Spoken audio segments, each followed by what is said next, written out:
Zombieland Double Tap, directed by Ruben Fleischer, starring Woody Harrelson, Jesse Eisenberg, and Emma Stone.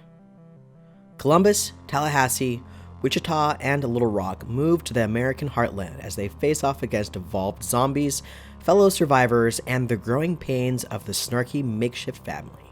When Zombieland was released in 2009, that quickly became one of my favorite films of that year. I felt that film had a lot of comedy, a lot of heart, and was just an overall really fun film to watch. It also came out at a time before The Walking Dead and The Fear of the Walking Dead and countless other zombie TV shows and zombie films.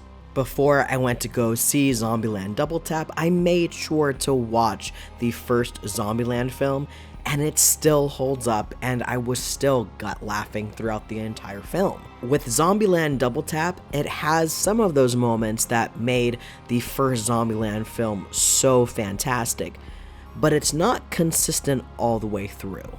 My primary issues have to do with pacing, the storyline, and a lot of the heart that was in that first film. I didn't really feel it as much in this second film.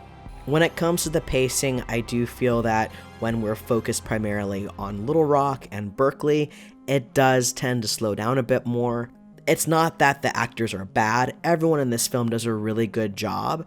I just felt that that storyline, that subplot wasn't as interesting, and I prefer the film with all of them together. So when the characters are split up, and I understand the reasoning behind why they split up is to create that sense of urgency, but it feels forced. These characters have been together for 10 years, and so for them to split up the way that they did, it doesn't feel authentic to those characters. It feels like a forced obstacle for them to overcome, and it follows those same exact plot beats that the first film has. Now, that's not to say that you can't have a formula for films. I love the Friday the 13th franchise, and that sticks to a specific formula. With this film, because it's only 2 films and they've been 10 years apart, my expectations were a lot higher that this would maybe come to some kind of conclusion for these characters. But really, there's nothing that's new that's been added to these characters or a new character arc. My biggest disappointment in this film is that it feels like the same exact film all over again, just 10 years later, with a bigger budget and some more actors. Now, that's not to say that the film isn't enjoyable.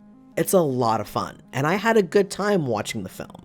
The acting is really good, the effects are good, the zombies look great, the new storyline with these zombies evolving is cool, and exploring a larger world around them. I found that interesting. I did find the character of Madison to be the most interesting character in this film because she is so funny. The actress who portrayed Madison, she has amazing comedic timing, and every time she was on screen, I was always smiling because she is just eating up every single scene, and she steals every scene that she's in. The same thing with Rosario Dawson, who's also great in this film, and it's nice to see her in this. There are moments where it feels really fresh, and I can see where they were going, and I feel like the film just needed to push it a little bit farther and not play it as safe. That's the main problem I have with it, is that it plays it very safe and sticks to the same story beats as the first film. But again, that's not to say it's a bad movie. This is still a fun popcorn flick. So with all that said, I'm going to give Zombieland Double Tap a high-end weekend rental. It's just shy of an add to the collection, but I feel like if the script didn't play it so safe, and if they tried something a little bit differently in this film, instead of following a lot of the same kind of plot beats from the first film, this could have differentiated itself as a really solid sequel. If you enjoyed this video, please be sure to leave a like, and if you want to see more content like this, be sure to hit that subscribe button. Thank you so much for coming by, and I'll see you guys next time.